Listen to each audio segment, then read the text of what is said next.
Back with the market right here on ET now. Let's talk about the positive takeaways for the day and the fact that it's a 5-quarter high GDP number.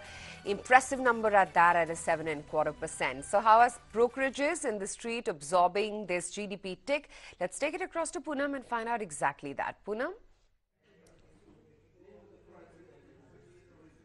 Well, thanks so much for that. In fact, if you look at the GDP, it's of course at a 5-quarter high, but we're also seeing that the FY18 GDP has been revised upwards, and we also saw very strong core sector data coming in there. So good cyclical recovery is what most of the brokerages are stating. Citi is stating that the trend in the GDP is broadly consistent with their projection of 7% in terms of the GDP growth for FY19. However, they are seeing RBI continuing with a neutral policy, at least as of now.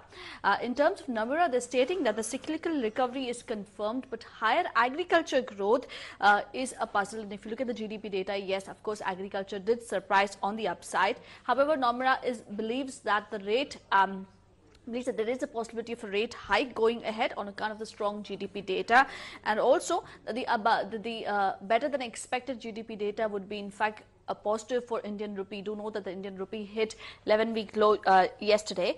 Also, they're stating that the cyclical recovery ahead is under the shadow of banking risk. So that's one of the concerns there.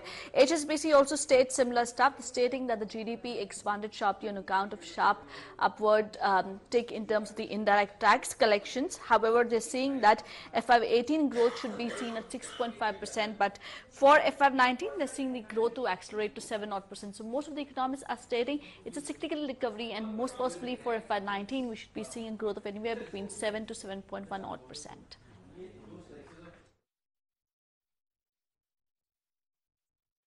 Right, Poonam.